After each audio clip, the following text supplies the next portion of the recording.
I would have thought if they fixed only if that someone's like submitted for it to be fixed. And I feel like Larkin just assumes that the other professor that teaches him will have done it. And the other professor probably feels the same. Damn. So hear me out. Well, I'm about to tell you. Enlighten me. That also probably There was like the whole Iran option. I just wanted to Israel thing this weekend. Yeah. Or he's not in class today. No, I saw him. Oh. I saw him. He kept going straight. I thought he was gonna.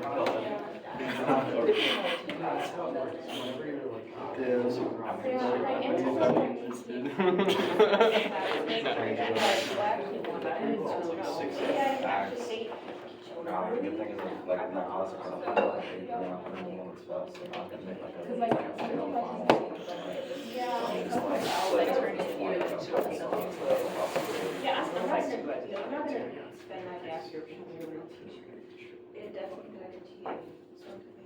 That's that point of the semester where like homework pays off. Yeah. I'm a babe. I got to him in his office. I'm like, this is all like, stuff. And I got you again in the fall, so fingers catch up now.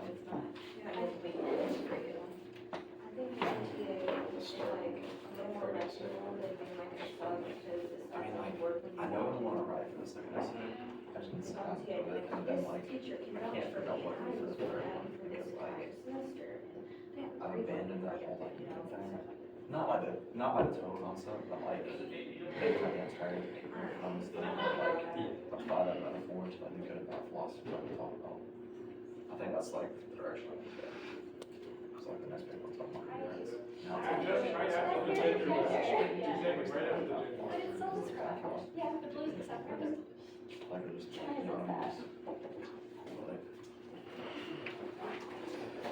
Worse is the same way. That's not doing on the education one, even that was really good. And then I'm thinking, no. I think about it, I would son, I would test the position as a teacher. And then I would say, and that philosophy. But it's just too, but I think I'll get to talk about it.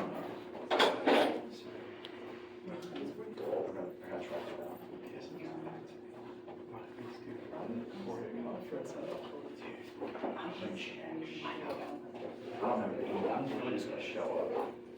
Like, I think it's gonna be okay, but it's freestyle. I remember whatever. It's very self-contained, but like, I hope I don't need to know more on God. No, I mean, I just presented it last weekend at a different conference, so like, I'm just gonna do what is in there. Hopefully the same result, which would be good.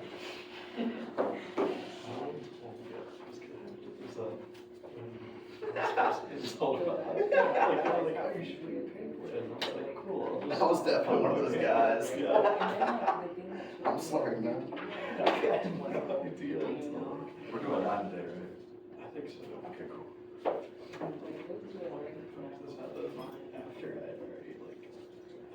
After I already submitted it. You started talking about presentation. I was like, what are you talking about? See, I haven't heard anything about it. I was in Spanish class and I got like a notification email from that lawyer. It was like, you requested access to the following document. I was just like, I just said, oh, what the fuck? Everybody looked at me. And I just like had to check everything. And it was like, he was asking me for access to the document. And I was like, why? What's going on? Oh, that'll be fun. It's a 2 Chainz concert that I got into.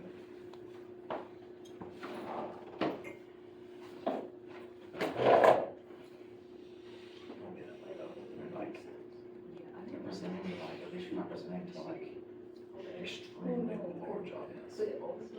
gonna be like relatively contained. This is just like, they're asking questions about. Oh, yes, they review the today. Ethics books. That's how I'm thinking it's gonna be. They're supposed to be constructive questions, so like, I don't think you're gonna, I'm pretty sure they're gonna like attack those questions. Should not, I'm like, attacking. Because that just makes me uncomfortable, so I don't feel like it.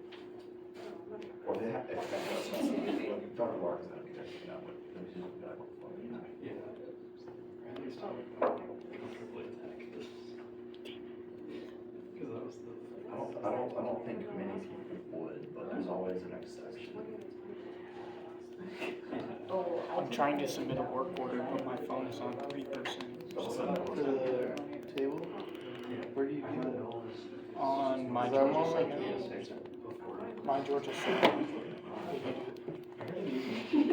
Oh, I can't get into it. Do you password? I can't get it. No, I'm being so serious. I can do it on the My password's like a random string of letters and numbers, and I only have plugged in on my laptop. Are you And I have, looking like- down at my computer to do a work order? Yeah. My phone is dead. I'll just. Bro, you just need to remind me on Wednesday to bring my journal. No, the maintenance will actually know how to do it. I know how to do it. My journal's just in my truck. Like, I looked at the top. Maintenance is probably the first. I got that again. How'd you not get it? Maybe. What if they haven't done it because they don't know how? Like they saw the work order and they like asked around the team. They're like, does anyone know how to do this? They're like, not for that.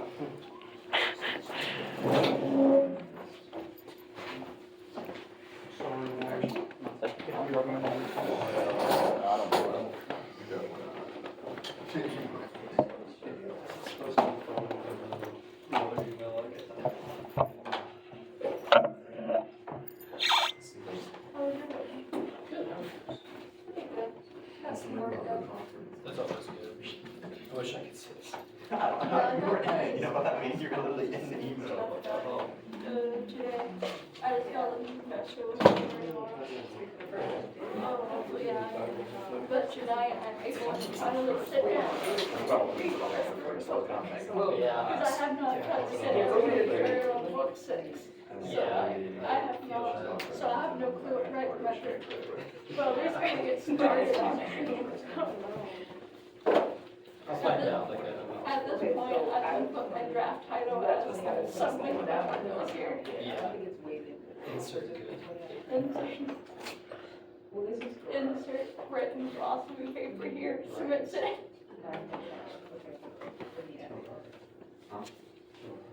Have you gone through that? I have not yet. You don't think so? Just comments or something? Okay. I mean, I'm really stoked about it. 78. I mean, it's Really surprised. seems to be held up right now. I know, but it's together.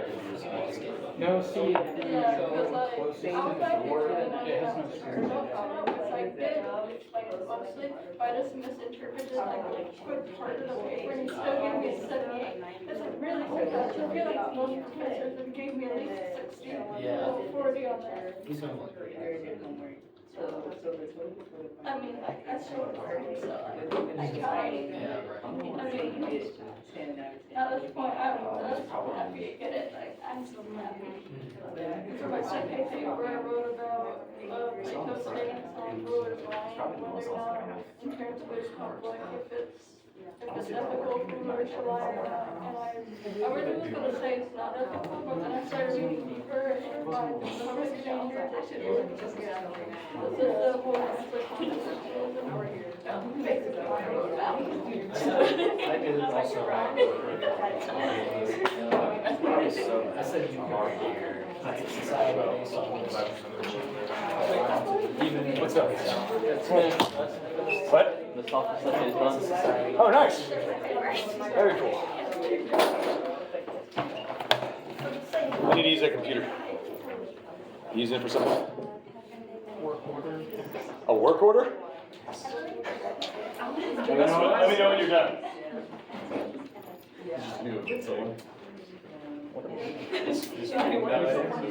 Yeah.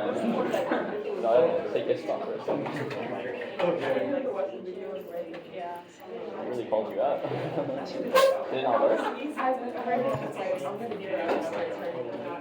It said I wish.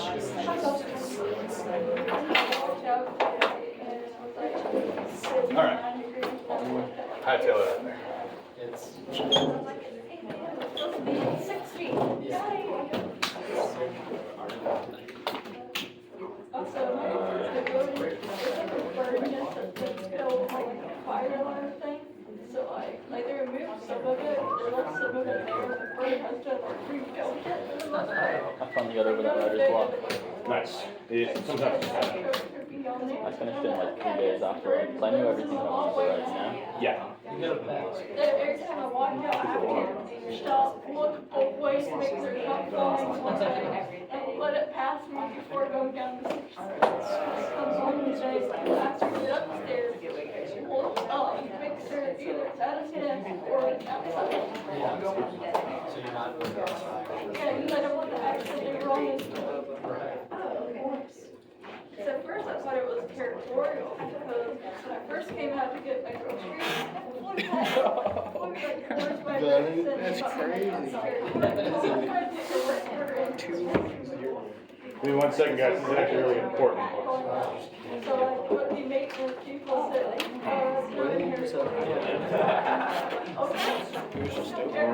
Like I saw I get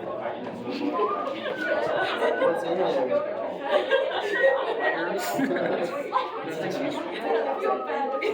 And anyways, you can get to it. So what's the point of the boys? I guess easier. So you're reading book 9 after everything. Yo, is that screwed for the... Book 9? I don't think Yeah, I'll finish you're reading it. book 9 after everything that's I've learned Plato since. Oh, yeah. Because I wish they would do it either now and then, I'm kind of less afraid of them after the research and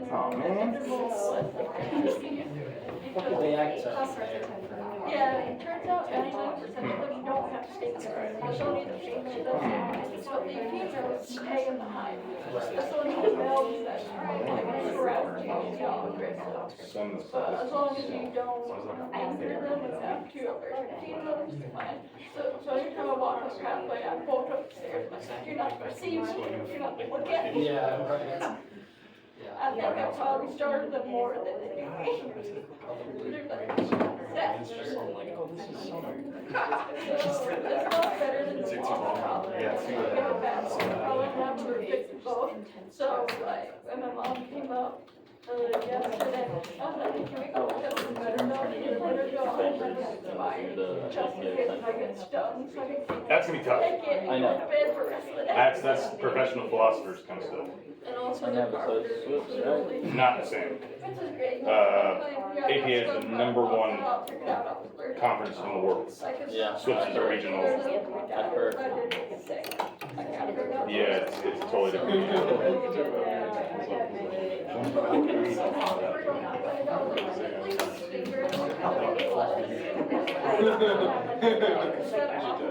Now then.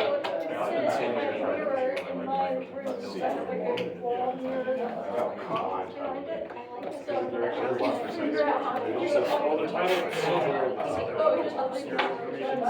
How do I make the volume of this? But also the student fee for APA is like $200. It's like $30. I'm just saying. Listen to the words.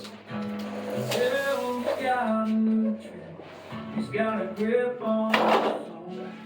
Artificial intelligence is stealing our songs, leaving us broken hearted, facing dark nights alone. My cousin typed in, Your jukebox write a song about artificial intelligence, writing our songs in style of country music, into a new software, and 15 seconds later, this came out. down the rims, and every digital Losing our emotions, replacing love with code. Replacing love with code. Then the chorus kicks in. Sing along some tune for the songs we used to know. We are fucked. America's fucked. Like the world is fucked. And it spits out 3 versions. This is just one. I said, write a Slipknot song about butterflies and rainbows. And you fucking did. Isn't that nuts? You guys ever heard of Slipknot song?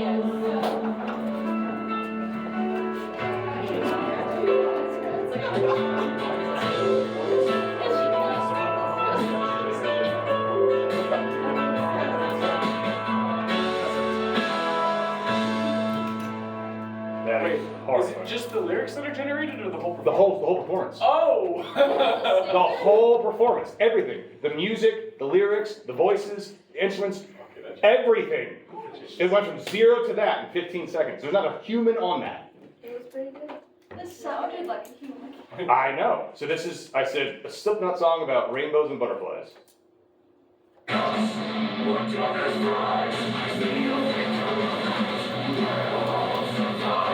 Or how about a gypsy jazz song about riding roller coasters and eating snow coasters? I was just trying to... On a summer's day, I found my way to a carnival filled with joy and sway like a gypsy's dream. They called to me with music and laughter for all to see. Twisting and turning, my heart started churning as I climbed aboard that roller coaster ride. With each exhilarating loop, I couldn't help but walk.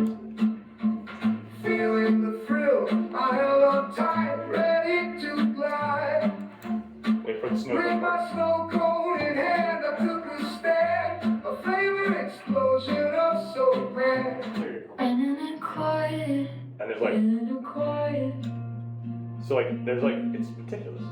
Dr. Ransom said, I want a song about squeezing spiders. That is a reggae song. In my room late at night, feeling kinda scared, 'cause there's a spider crawling on the wall. Oh yeah, I don't wanna harm it, but I don't wanna share. Gotta find a way to get it out of my head.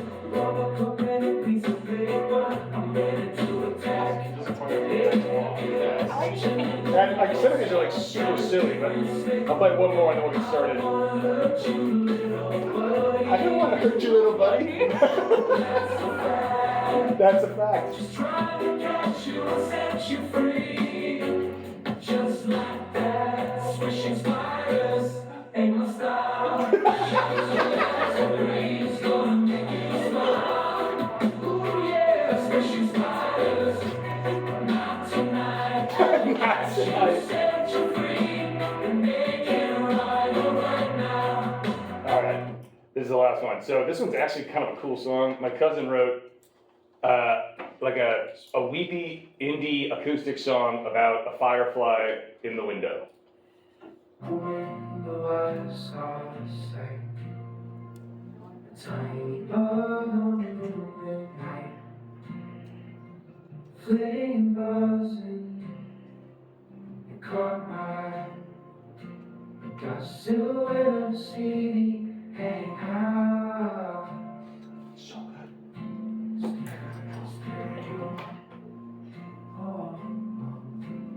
Invisible wings.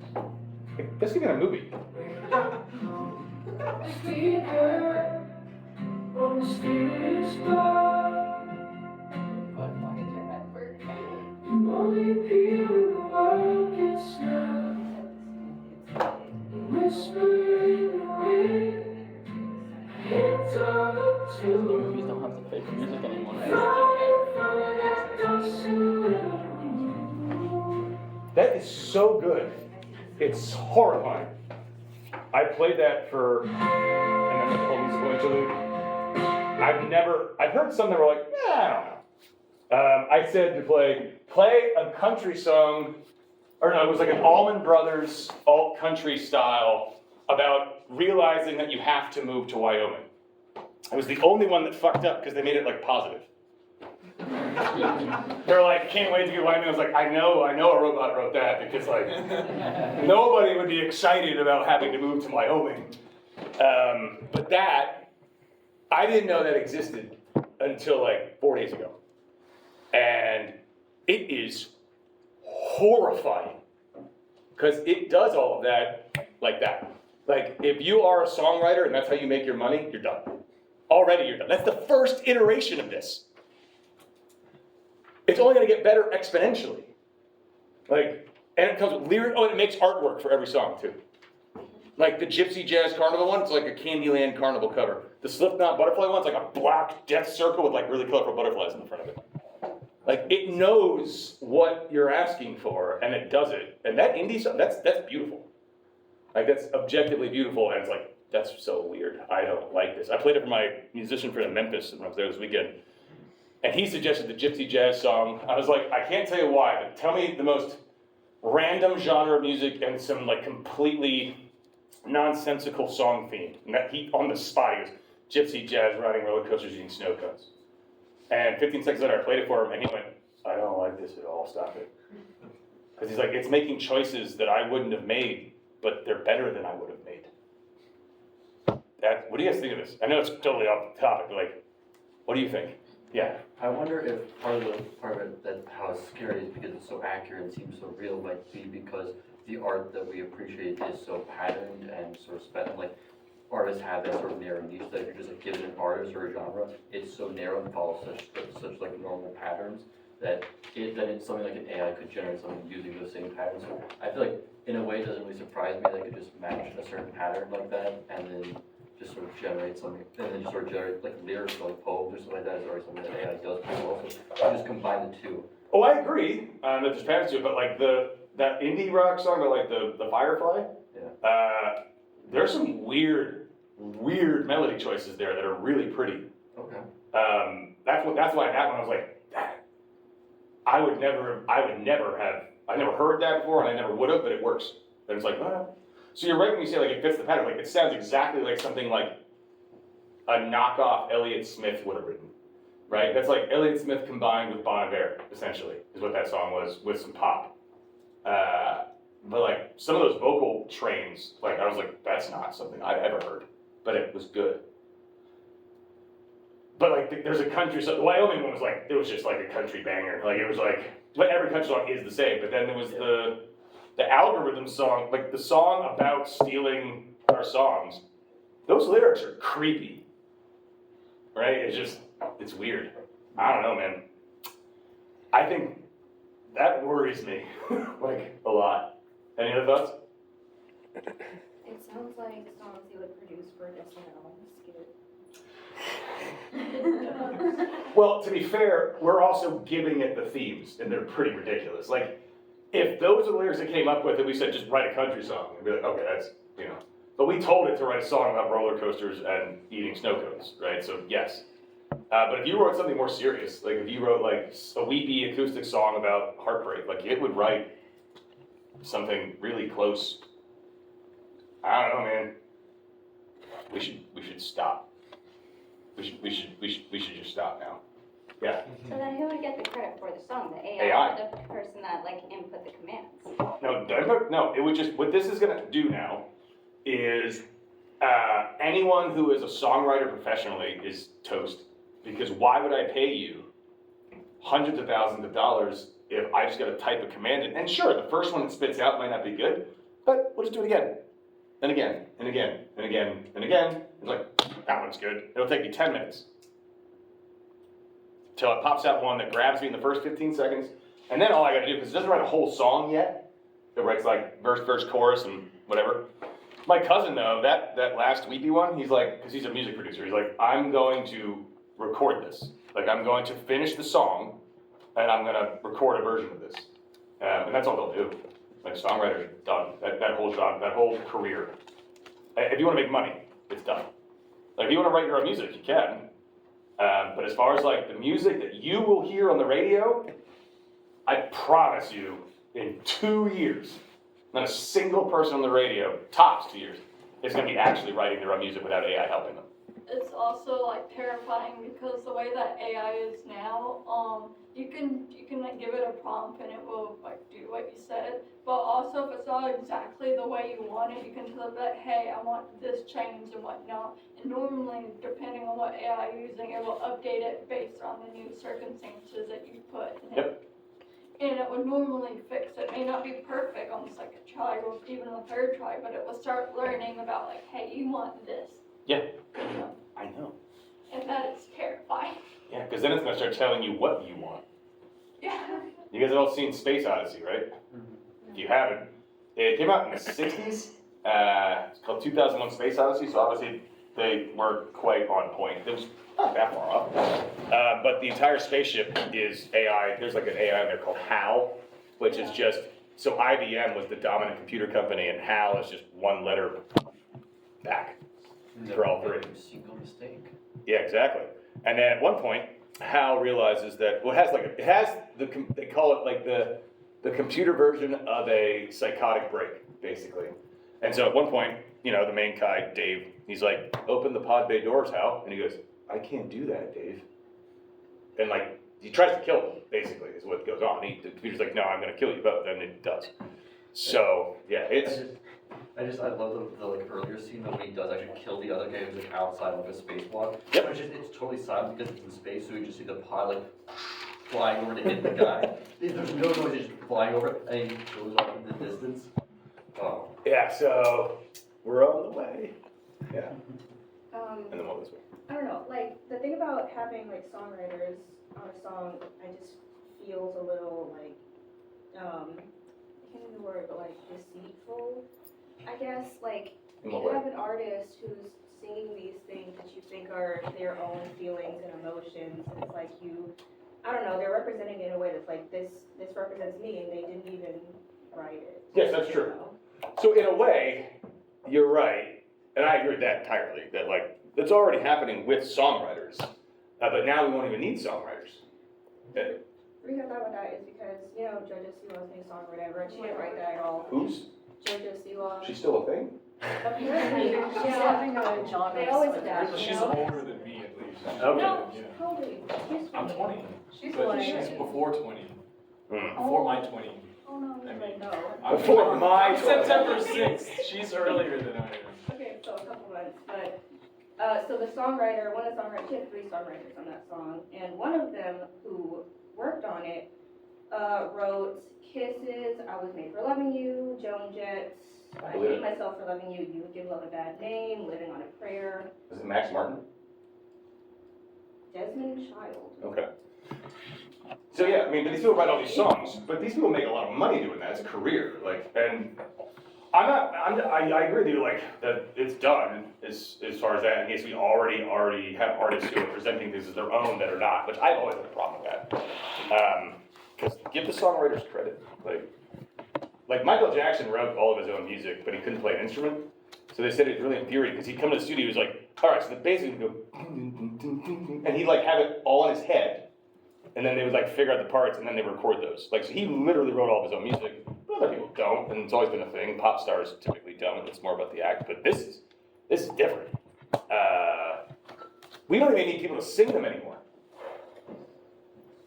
You can just get someone to kind of look, I don't know, it's great, we gotta get to Plato, but I just wanted to show that, because it was the first time with AI, ChatGPT, like, yeah, okay, it was cool, and there was some stuff, but like, that's like, you're recreating a human performance in a way that's just weird, like the emotional inflection on the vocals,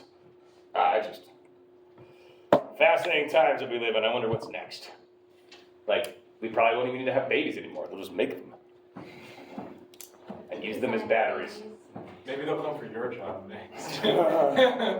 Probably. Well, I bet you could say something like, write up, I actually saw this one too, the newest version of whatever the chatbot is. It said, write up an explanation of Hegel's introduction to phenomenology of spirit in the style that a 5th grader would be able to understand it. And instantaneously, I read it, and I was like, obviously this isn't the complete picture, because you wouldn't tell a 5th grader, but it was in a language that a 5th grader could understand, and it was right. Like, do you know how hard that is to do? And it did it instantly. So yeah, it might. I don't know. I'm gonna hold on to this as long as I can. I will fight the war. I hope there's no Terminators, that would be scary.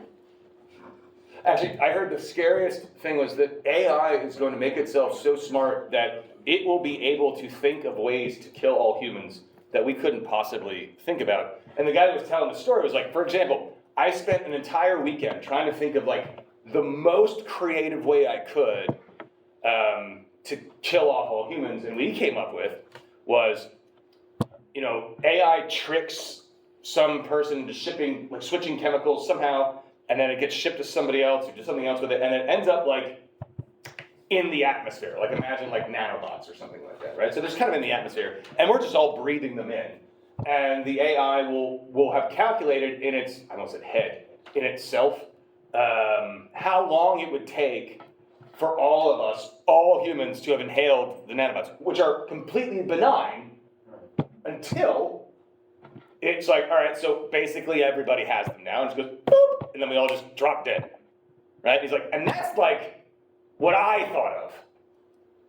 It's gonna think of something better. So yeah, if it sees us as a threat, if it gets to that point, I see it as a threat. So yeah. Something sort of similar to that. GPT-4, they released its like training stuff, and they gave it access to the internet and like $5 in case there was like Payment. a site. Yeah, in case it needed access. I love the idea of giving AI $5 like it's giving it for an ice cream like cone. an allowance or something. Yeah. But it didn't use it to get into a catalog. It ran into a CAPTCHA, and then it uploaded that CAPTCHA to Fiverr and paid a guy with that $5 to do the CAPTCHA so he could get into the site. So the AI on its own passed the CAPTCHA. Weird. It tricked a human into doing its bidding. And that's exactly what he said would happen. Like, it would trick you into doing something you think you're doing, but you're actually not doing. And we wouldn't be the wiser, and we would never know, because the results of what we just did won't be known for like a year or two. Yeah. And then once everyone starts dropping dead, it's too late. Scary as hell. Yes, it is. But we'll be here to see it. Even, yeah. 1, 2, and we're getting started. Good. So like, can it do like entire albums, like the algorithmic song that you like play? So I don't pay. Computer. So like, what if it did like a whole album, like Could. maybe that's OK Computer, it was like OK algorithm. Yeah, that's what I got. All those are free. It lets you do 10 a day for free. But they're not full songs. So if you pay $10 a month to the company that made the website, which by the way is Suno, S-U-N-O, if you guys want to look at it. I'm sure we'll eventually be able to make whole albums, right? What about music videos? Probably. Rest in peace MTV. That's already dead. Yeah. That one died a natural death.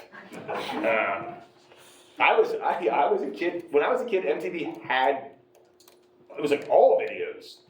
It was just one video host after another, and then they had MTV News and Beavis and Butthead, and that was it. And then the real world happened, and it was all over after that.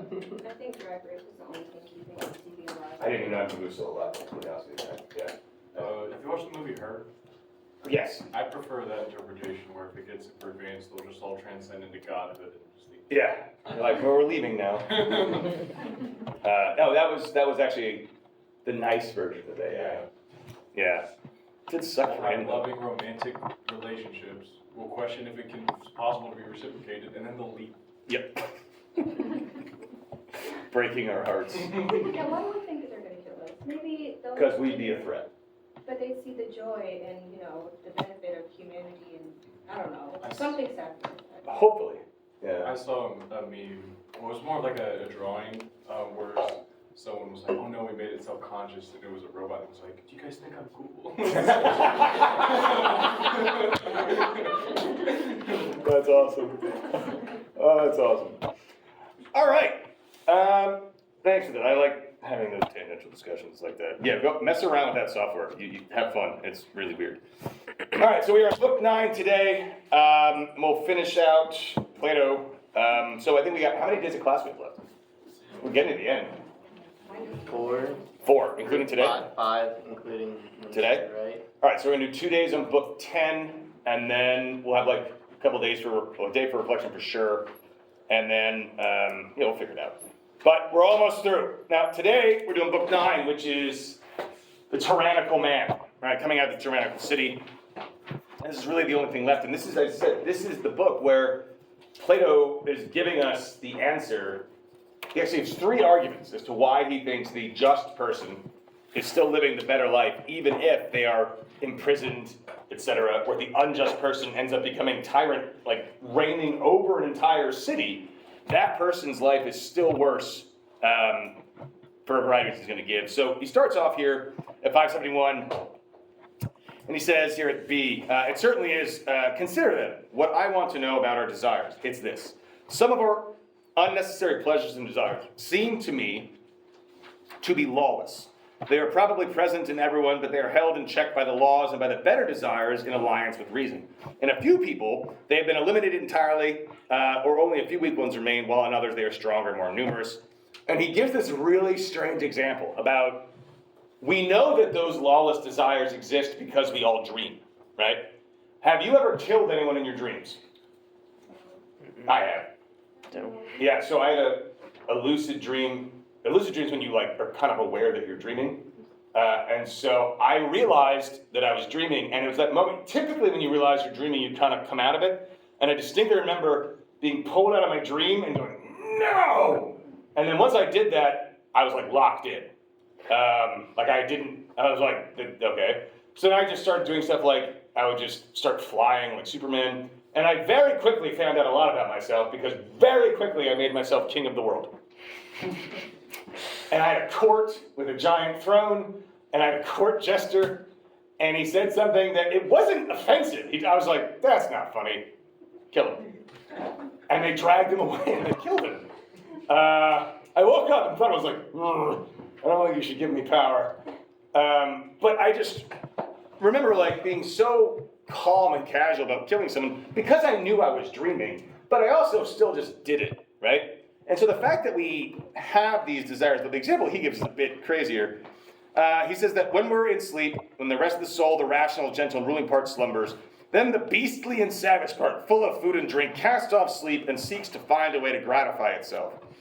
You know that there is nothing it won't dare to do at such a time, free of all control by shame or reason. It doesn't shrink from trying to have sex with a mother, as it supposes, or with anyone else at all, whether man, god, or beast. It will commit any foul murder, and there is no food it refuses to eat. In a word, it omits no act of folly or shamelessness.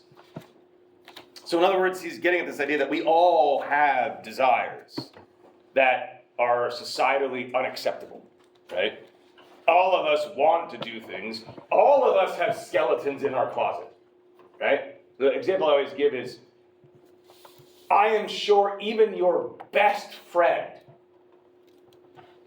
doesn't know everything about you. Does your best friend, best friend, know everything you've ever typed into Google or watched on the internet? Even if you were just curious.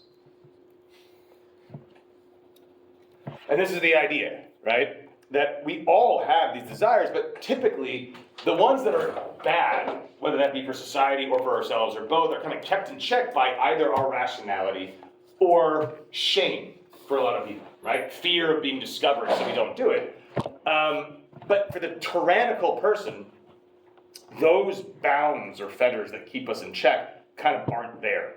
And again, why he brings them to he's making clear this is something that happens in all of us, right? Most people are able to keep it in check, but this is not like, oh, there's something wrong with that person. It's like, no, this could happen to anyone if you're not careful. So think, for instance, you might not, most of you, I hope, don't know somebody like this, but it's like finding out that someone you just would never expected is a drug addict, right? And you're like, how did that happen? Like, I found out a friend of mine, they had to go to rehab because they got horribly addicted to opiates. But they were like normal, functioning, like good father, like the whole nine. They hurt their back. Started on Percocet and then kept going. Then it was like OxyContin, and then they were just, their doctor wouldn't prescribe them anymore, but this is after years. And then they started buying like heroin. Never shot it, but was snorting it like daily. And they got something like it was just destroying their life, and you would never know, right? And normally that person wouldn't have done these things, but vice has a way of sneaking up on you. And if you don't keep it in check, it will eat you alive, is effectively what he's arguing. At the end of book 9, he talks about this idea, and we'll just kind of start here. We'll get back to it eventually, that we all have three, just like with the tripartite soul, imagine this sort of metaphor where he associates different creatures with each of those. We have the rational side, which is our human side, our spirited side, which is the lion, and then our appetitive side is what he calls like the many-headed beast. So imagine like a monster, like a hydra, basically, which is obviously bigger and more powerful than the other two. Have you guys ever heard the expression feeding the beast? Or feed the beast? That's where that comes from, right? Plato's like, if you feed the hydra will eventually take over. And it'll start going, and if you haven't cultivated it, trained it, because you can't kill it, it's part of you. If you haven't trained it, it will completely take over everything, right? And then the lion will run alongside with it, and the human is sort of left in the dust, right? Our rational side is just lost to our appetites. And the tyrannical man is exactly in that position. Any thoughts on that so far? Or are you guys still thinking about AI like I am? Yeah. I was kind of wondering with, I'm sorry. Uh-oh. There you go. I was kind of wondering with, how he kind of terms out like the tyrannical man kind of lives when he's asleep. It kind of reminds, I was wondering if that might like come from Heraclitus in a way. How he's talking about how like all you see when asleep is sleep and all you see when awake is death. Maybe, right? Because, yeah, there really could be a connection there. It's just, well, yeah, actually, because it seems like the rational side, the side that would allow you to truly see the logos and everything that's going on behind everything, it's just lost to you, right? When you're asleep, it's sort of just kind of coasting through, and you're just a slave to your desires. For Heraclitus, like you're just a slave to your senses. I mean, there's probably a connection there that Plato's doing on purpose, I would probably argue. It may not be an exact one-to-one comparison, but there's nothing Plato does is by accident. So even if he's just sort of inspired by the idea, I would probably say there is a connection there, for sure. Okay, so the way in which this works, just like everything else, if you remember, the oligarchic man was the son of the Timocrat, and the democratic person is the son of the oligarch. So while they are kind of descending down the scale, they're still kind of kept in balance by the ideals of their parents, if you remember, right? So the democratic man here, as he points out, this is at 572 C and D, right? He sort of hates the fact that his father, the oligarch, is so thrifty, doesn't spend money, because what's the democratic ideal? What's the one thing that defines the Democrat? What are they always after? Freedom, exactly, right? And so by limiting what I spend, I'm not fully free. So even though they're being pulled by like these soothsayers and flatterers that say like, freedom is everything, and the revolutionaries and all this stuff, the son of the oligarch is going to say like, yes, I agree with that, but at the same time, like we need to keep that in check, right? We need to control ourselves a little bit, just like we control our spending, we control our attitudes. And so he says, he's pulled in both directions, enjoying each side of things in moderation, the complete radical freedom, and also the thriftiness. So he never becomes all in. But then he points out, he's like, but just like the democratic man is the son of the oligarch, the democratic man is going to grow up too, and he's going to have a son. And so this is at D going to E. And further, suppose that the same things that happened to his father now happen to him. First, he is led to all kinds of lawlessness that those who are leading him call freedom. Then his father and the rest of the household come to the aid of the middle desires, while the others help the other ones. Then, when those clever enchanters and tyrant makers have no hope of keeping hold of the young man in either way, they contrive to plant in him a powerful erotic love, like a great winged drone, to be the leader of those idle desires that spend whatever is at hand. Or do you think that erotic love is anything other than an enormous drone in such people? And when other desires, filled with incense, myrrh, wreaths, wine, and the other pleasures found in their company, buzz around the drone, nurturing it, making it grow as large as possible, they plant the sting of longing in it. Then this leader of the soul adopts madness as its bodyguard and becomes frenzied. If it finds any beliefs or desires in the man that are thought to be good, or that still have some shame, it destroys them and throws them out until it's purged him of moderation and filled him with imported madness. So erotic love is an odd thing for Plato to invoke here, given what he says about it in the Symposium. If you weren't in that class, platonic love is actually erotic love. Platonic love gets this very strange, it's been mutated over the years. So if I were to say platonic love, if someone said, oh no, we're just platonic, what does that mean today? You're just friends, right? It's not romantic. That is not what platonic love is. Platonic love that would be philia, it's just sort of like, we're friends, I can tell you why. Real platonic love is erotic. It is that sort of transcendent, out of one's mind almost, kind of passionate love. The reason why it's come to be known as that is because he's not talking about romance with another person. It starts there, and then true platonic love is recognizing that that kind of emotion and feeling should be given to like knowledge, basically.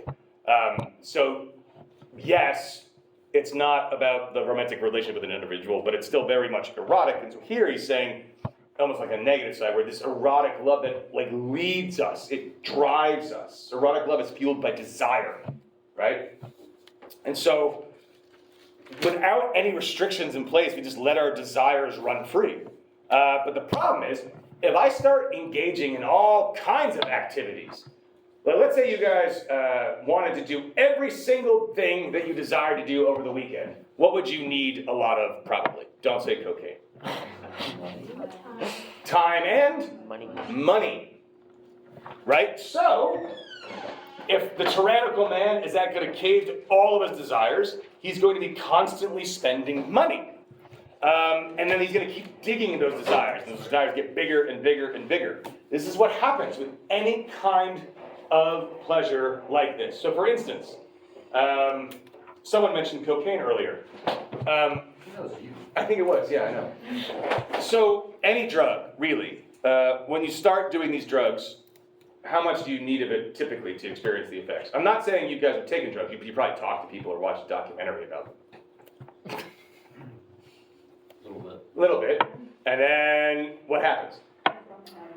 What's up? You form a habit and you start needing more. Right, because you develop a tolerance for it, right? So it doesn't quite have the same kick. I remember when I got to college, University of Florida, I had 4 roommates, one of which was named Steven. Steven didn't belong in we had like me, and we had this kid named Chris, who was a hippie, pot dealer. Then we had Matt Radbill, who was like, the guy that you look at me like, that guy is like a corporate drug dealer. And he was. And then we had Fernando, who was my best friend, and he was like star athlete in high school, bodybuilder guy. Then we had Steven, who I think got assigned by accident, because we all were fairly like in the same kind of range. Steven was just out of his element. He had never left he'd been homeschooled, he had no idea what was going on. So I had the privilege of getting Steven his first beer ever. And Steven had 2 beers, and it was like a cartoon. He's like, I love you guys so much. This is the best. And I was like, he's having 1.5. And now, if you guys have a drink where like you don't act like that unless you've had significant amounts of it, right? It affects you differently. And so if I want to chase that high or that feeling, I'm going to need more and more of the substance, but I'm also going to need more and more money, right? Yeah. So in ancient Greece, Yes. I mean, it doesn't seem like there's that much stuff to get into, really. What do you mean? Like, there's no kind of like crazy manufactured drugs. You can like eat poppies. That's how like the original heroin was. And they also had psychedelics, and they also had lots of alcohol. So they also had gambling, and they also had, sex is a big one. Concentrated wine. Yeah, that's exactly right. So sex, revelry, parties, gambling, women, drugs. There's lots of vices, right? It doesn't just have to be like cocaine and ecstasy. So either way, we'll be constantly searching. And what also happens with typically people who are addicts are not only addicted to one thing, right?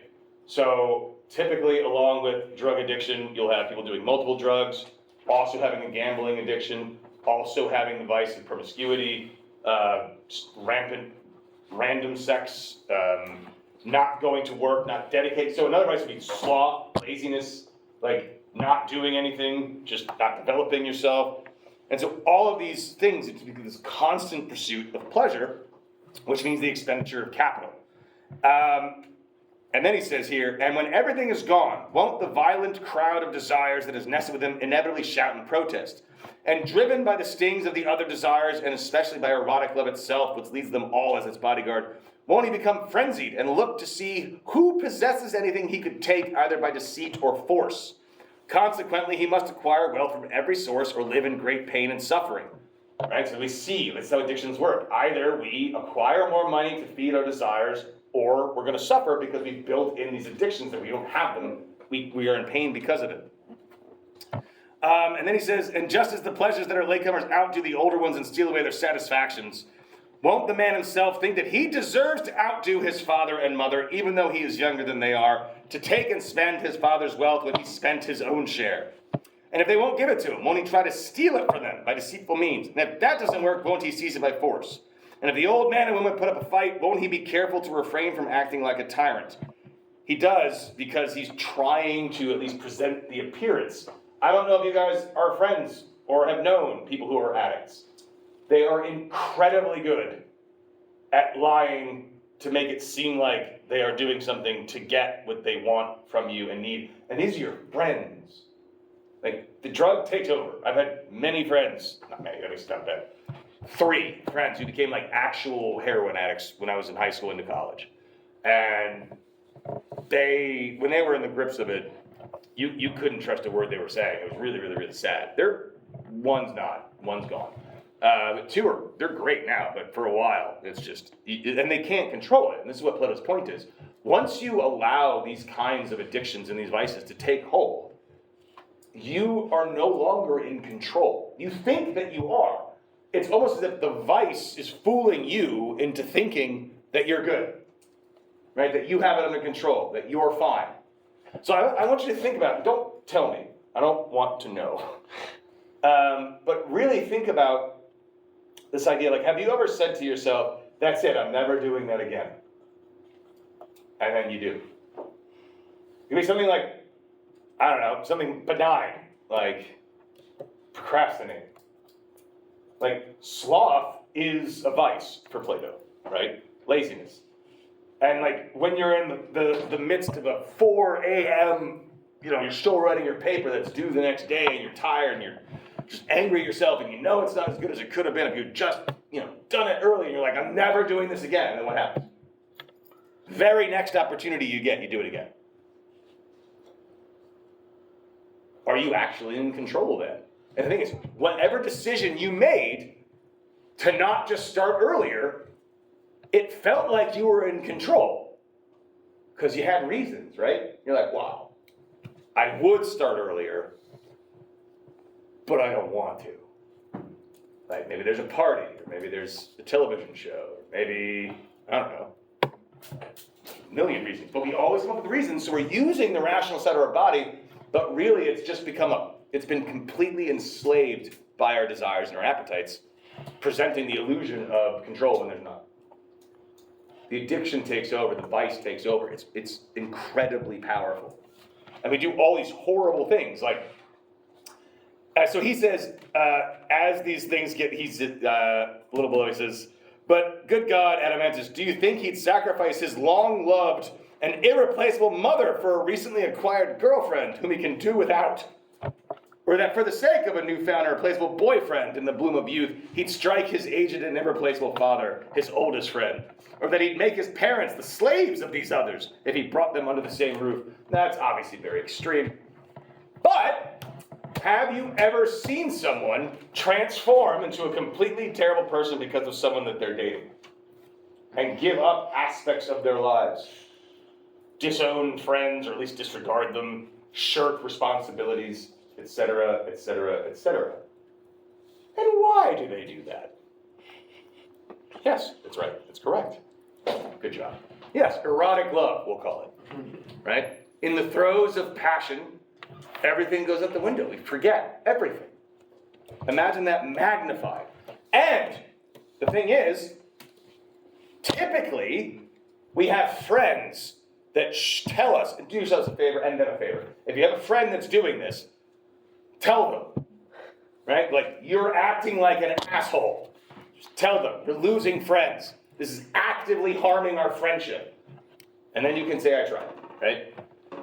And because that kind of thing from someone that I trust, if people are continuously telling me this, it's gonna keep me in check. So in a situation where we are actually in a good community, people, despite falling victim maybe temporarily to these kinds of problems, are kind of brought back into the fold. If you're surrounded by bad people, then nobody helps you. And you just fall further and further in.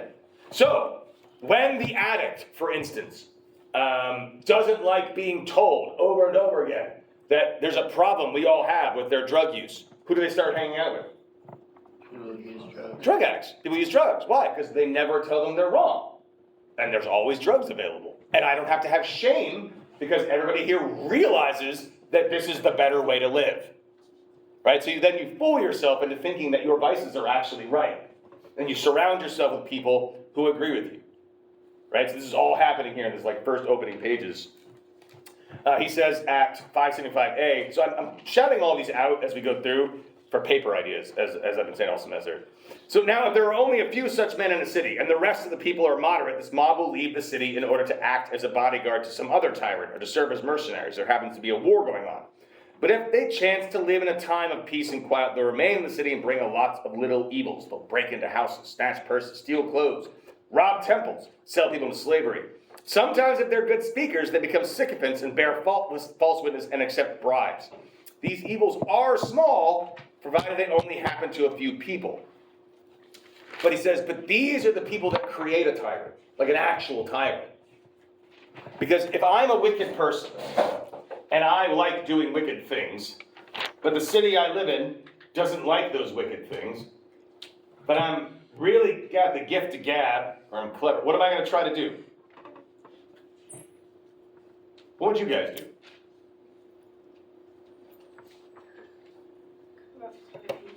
Corrupt other people, right? So, good first step, we corrupt other people, make it seem like, I don't know, name a vice. Gambling. Yeah, that's actually a really good one, because it's kind of split, right? So, if I like gambling, and my state doesn't allow it, and people are shaming me, well, if I can just sort of bring people to Vegas for a weekend, and come on, we're here, right? Went in Vegas. And then we're on the plane, we're like, wasn't that awesome? Right? It was fun. And then then that shame goes away.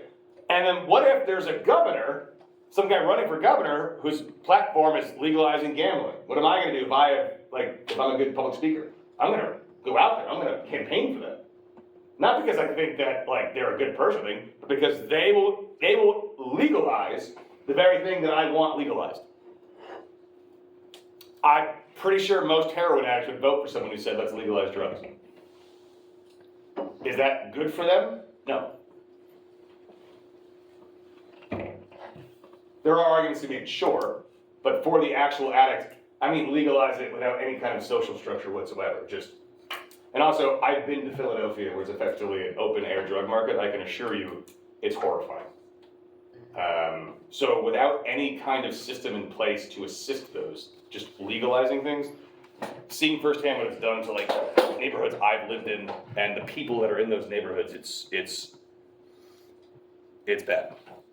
So Plato specifically would say, no, that's not good, because we're only going to then fuel our vices more because we cannot control ourselves. Then he says a little farther, now in private life, before a tyrannical man attains power, isn't this sort of person one who associates primarily with flatterers who are to obey him in everything? Or if he himself happens to need anything from other people, isn't he willing to fawn on them and make every gesture of friendship as if he were dealing with his own family? But once he gets what he wants, don't they become strangers again? Ask yourselves this question. Have you ever done this to your friends when you wanted or needed something from them?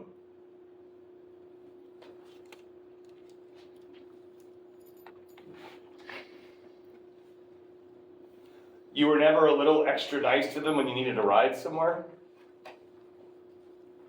Or maybe you needed a favor from them, you didn't call them a little bit more? Maybe text them a few times more than you usually do before asking? You guys ever did the thing where you text your friend a couple days before you actually ask the favor? Just to check in, say hi? It's kind of Machiavellian. Very much so. You'll get there.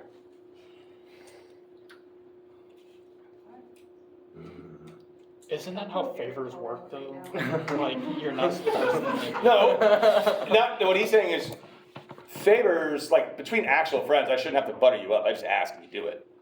Right? He's saying, like, the idea of, like, recognizing that you're gonna be extra kind to your friend, butter him up, flatter him, with the only motivation behind that is to get what you want, and the second you get what you want, you stop doing all that.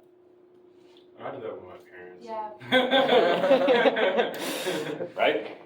Yeah. I feel like what if like what you're asking can be really like inconvenient for someone and it's like gonna put a strain on them, so you're trying to be, I don't know, do something nice because you know it's gonna be a burden. Well, he doesn't say do something nice, he says you're fawning over him. Like, you know what? I've noticed you're so strong. I got this box in my house that I can't lift it, but you know, you could. I only do that not if I want to get something, but if I feel like I made a joke and I actually like hurt their feelings, I'm like, oh, let me like stop saying stuff like that and like say like nice things. But like those are the things I actually feel about them, and then like But that's yeah. That's you recognizing something you did wrong and then trying to make amends. Yeah. Yeah. That's different than like, do what I just said. It's like, for like a week straight, you're like, geez, are you working out? Oh my God, you're looking really strong. Anyway, keep it up. And like another day later, you keep talking about it, and you're like, hey, I got this box, man. It's like, well, I am very strong. So, and as soon as they lift it, you're like, I could have done that shit myself. Isaac, have you ever thought about trying to fix that problem on like the front end? And just like not nice make all the jokes time? that hurt people's feelings? That's boring. If I'm close enough with those people, they usually understand. And then if I go too far, then like I know how to apologize. And that's not So you know how to apologize? Yeah, well, it's not like I run into like significant issues. Like I don't make that bad of jokes about people. So The worst is Nolan. Like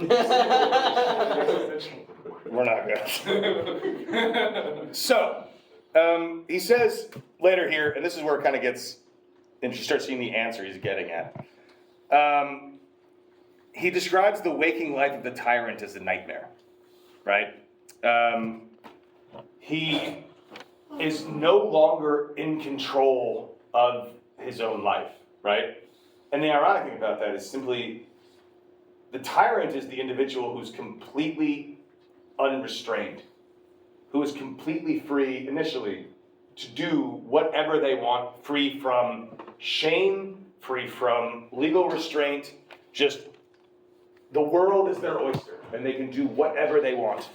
And yet, in doing whatever they want, they actually become the most unfree because they sort of enslave themselves to their desires and their passions, right? Now, he describes the person, he's like, well, the actual tyrant, right? Like the one who's actually ruling over a country. Are they free?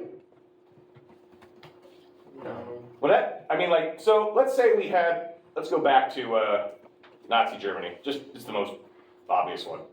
So in Nazi Germany, Hitler could do whatever Hitler wanted to do. 100%. Could Hitler go on vacation to the States? No. What would happen if he just hopped on a plane? He's like, look, guys, it's my week off. I just really want to walk around New York for a while. What would happen to him? He would be arrested. Arrested if he's lucky, Yeah. right? He would probably get killed pretty quick. I mean, people would just beat him to death. So what Plato points out is like the tyrant is not really free because and it's doubled down on this. So not only can he not go to other countries, like can't, because they're typically at war with essentially everybody, but he's also become a slave to his own desires. But also, he points something out. He's like, so, and what the part I'm talking about here is 578 D into E. And this is that they can't leave their own city. Who protects, like, think ancient world here. And yes, this is bad, and remember that in a tyranny, everyone is a slave to the tyrant. right? So who protects, in a non-tyranny, and there is slavery in these societies, who protects the slave owners from being killed by their slaves, because they are surely outnumbered by their slaves? The slaves. Not typically. Like the military. Oh, foreign. The military, like the actual citizens, right? So they have the military might. So what would happen if a group of slaves killed their master in the ancient world? Who would be killed? They would be killed, right? And so it's like a warning, like you don't actually have the power, because the citizenry and the way that our system is set up is protecting the slave owners from being killed. That's within the city. Now let's imagine, Plato says, this is right before 579, he goes, what would happen if we just transported the slave owner and his family and all of their slaves to a remote island and just dropped them off and said, have fun. Like Haiti? Like Haiti, yes. So how would that go for the slave owner? Not great. Not very well, right? Not great at all. And so in a tyranny, the actual tyrant becomes constantly paranoid of being killed, rightfully so, of the people who live there, because they effectively become slaves, and he's greatly outnumbered. And so you're constantly trying to make sure that that doesn't happen, which is the kind of fear that a just person just simply doesn't have, right? Tyrant came to their own city, they're afraid of their own people, and they're actually a slave. He's going to argue this like all the way through 579. And they don't even have any protections from themselves. If the tyranny gets to the point where they're the only person in power, there's nobody there to keep them in check from doing things that will actually harm themselves. So I don't know how much you all know about the development of the military campaigns of World War II, but for a while, there were German generals that were actually running the campaigns and organizing when they would fight, how they would fight, strategic plans they learned their whole lives. Well, sometimes they would tell Hitler, no, this is a bad idea, we shouldn't do this for these reasons. And then he would just eventually start firing people, and they needed a new military commander to take over the role of all these people that he keeps firing. So finally he just named himself that. And if he names himself that, no one can say no to him anymore, right? Now that he's removed the very people that were supposed to keep in check, and there's this really strange thing that happens, because the Germans were winning, like, a lot. And then all of a sudden Hitler takes over, and they start losing quick because some really weird decisions are made. Plus, he starts becoming a drug addict. I don't know if you guys knew that. Hitler was probably addicted to amphetamines. And I mean like addicted. Yeah. No, he had like a traveling doctor that would inject him with meth. Theodore Morel. Yeah, Yes. every day. Like it was like he was the doctor that created meth. No, he didn't create meth. He just, he made it fashionable. Meth was actually synthesized in like the late 1800s, but the Germans sold it on the market in the 20s as like a, basically they marketed it like Red Bull.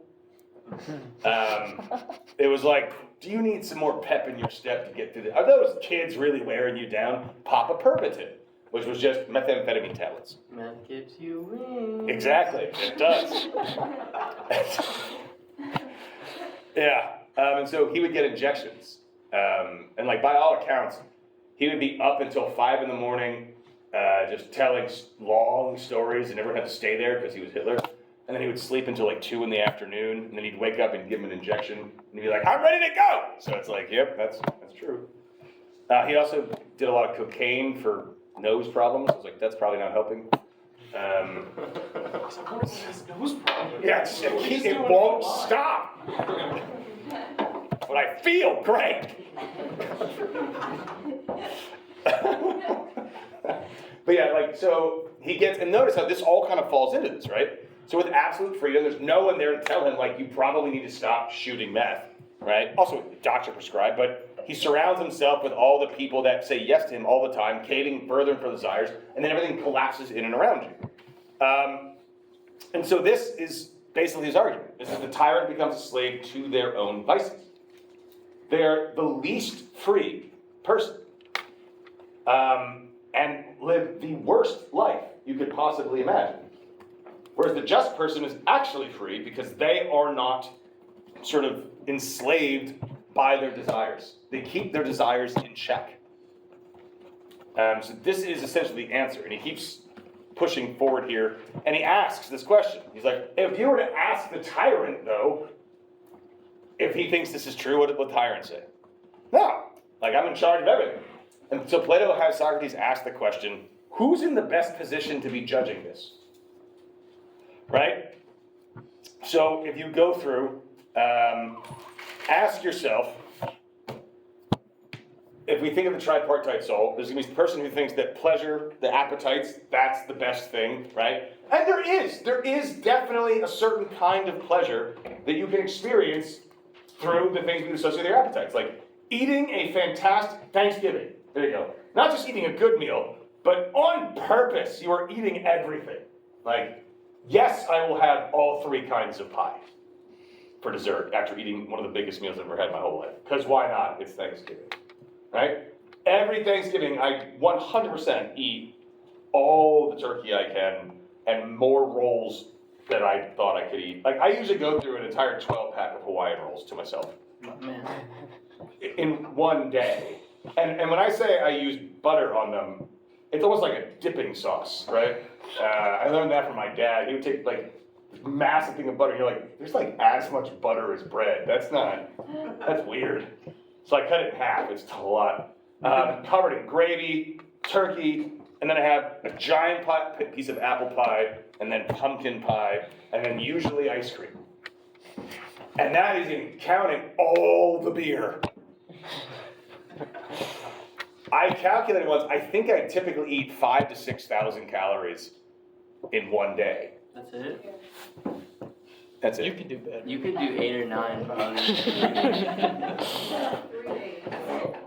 Yeah, I eat 3 days worth of calories in one day. And also gotta remember, I don't eat the first 5 or 6 hours on purpose so I can be extra hungry. Even though I know that shrinks my stomach, I just want to be that hungry so it tastes that much better.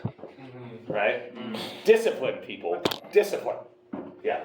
Isn't it, it's kind of similar to what he was talking about with like the top, middle, and bottom, where like you're tricking yourself that this is the highest pleasure because you're actually at the lowest. You're really going to the middle. Yeah, exactly. Exactly right.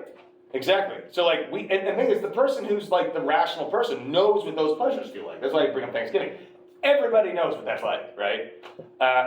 Everybody knows, not everybody knows, I but just starve myself for Thanksgiving. yeah, see? But like, you know, people understand that human touch is pleasurable, right? People who have had alcohol before understand that kind of pleasure too. Drugs too. Don't raise your hand, I'm not even gonna look because I can usually read people's faces. If you have taken drugs, and by that I mean something like Molly, I've never met anyone who's done Molly who was like, didn't like it. Like, I've never met that person who's taken it, ever. I've met people who really were like apprehensive. They're like, I don't know, I'm not sure I'm gonna do this. And then a half hour into it, they're like, this is the greatest thing I've ever experienced in my entire life. Because it's releasing all of your dopamine and serotonin at the same time. Of course it is. So you understand that it is pleasurable. And everyone, no matter like what your level in your soul is, whether you're the rational type or the spirited type or the appetitive kind, everyone understands that pleasure, right? But then the second tier of pleasure would be those that are seeking glory. And so, well, someone who's just totally all in on the appetites might not have ever been honored or glorified before, because you can think of somebody who just never had the opportunities and just became an addict, and people don't typically praise addicts. It's not something that our society typically does. But the person who's in that second tier, like who seeks glory, typically understands the joy and pleasure of being, and when he says glory, he doesn't strictly mean like winning a battle. He means like being honored or respected, right? Having someone tell you that they look up to you, revered in some way, whether collectively or just by an individual. That feels good, right? There's a pleasure in that. But people who are philosophers, rational people, they know what that feels like too, right? So, as a professor, like anyone who's a professor will tell you, like it is a job that, and I'll say this, it's a job that kind of comes with respect, even if it's not deserved, right? People just sort of respect you when they meet you because you are a professor, even if you're a terrible person, right? Because it's like medical doctor. People are like, ooh, yeah, okay. Right, so people who are glory hunters understand there's a pleasure in that, and people who are of a rational kind, you will be respected and honored if you're really smart. Like, people do, they respect you for it. Like Nobel Prize winners are like, wow, that's amazing. We're giving you this giant award. But only, Plato points out, and so all of this is all 582, 583. Only the purely rational person really understands like the sheer actual joy of learning and knowledge. And so, he says, which of those three people are in the best position to judge which is the best pleasure?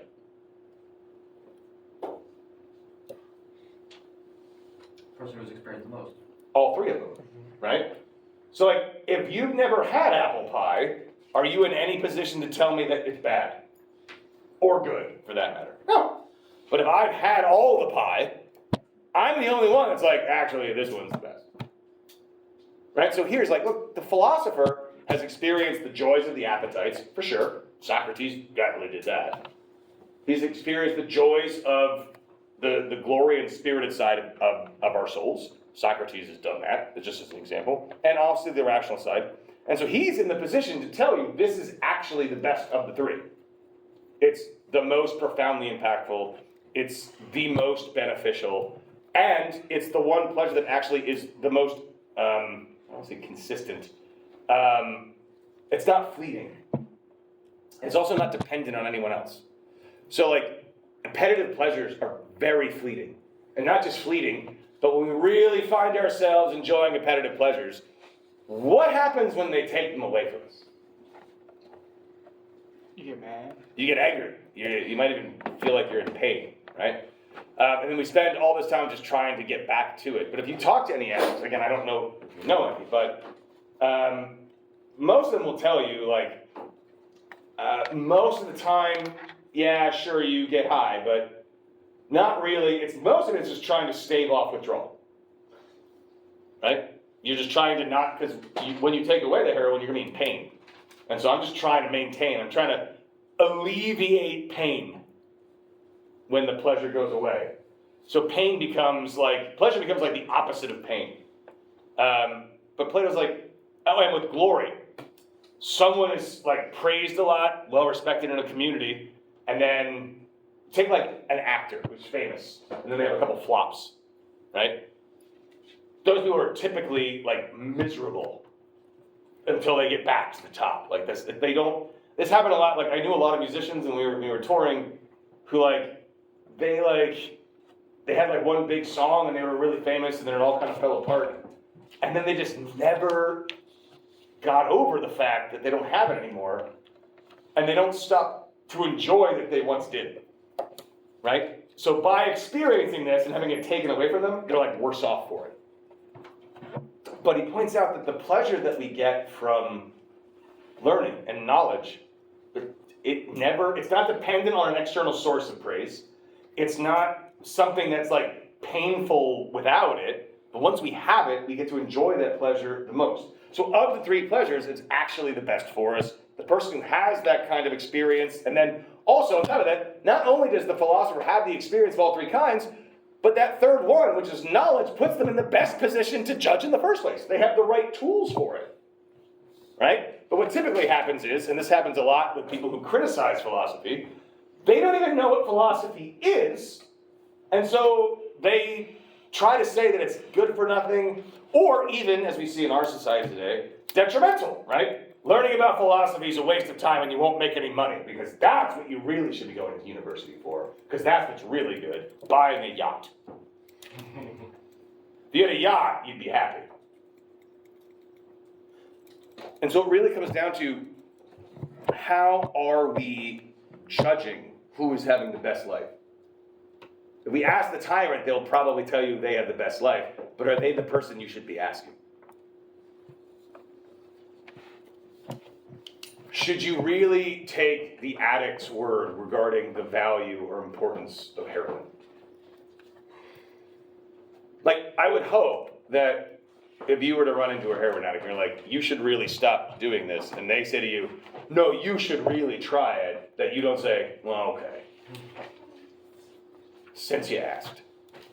Right? Be like, no, I'm good. I don't need to experience that. So, all I say, he goes this whole thing, and then a couple quick points, because I want kind of a mini discussion.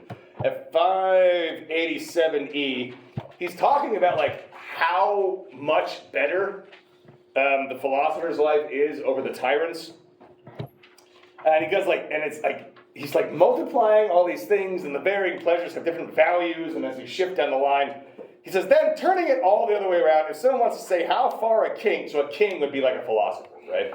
A king's pleasure is from a tyrant, he'll find, if he completes the calculation, that a king lives 729 times more pleasantly than a tyrant, and that a tyrant is the same number of times more wretched.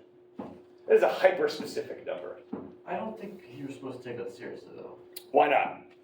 It really does not, at least to me, it doesn't seem like it's presented to be like exactly, like Plato means this to the letter or anything like that. It just seems like it's supposed to be like hyperbolic.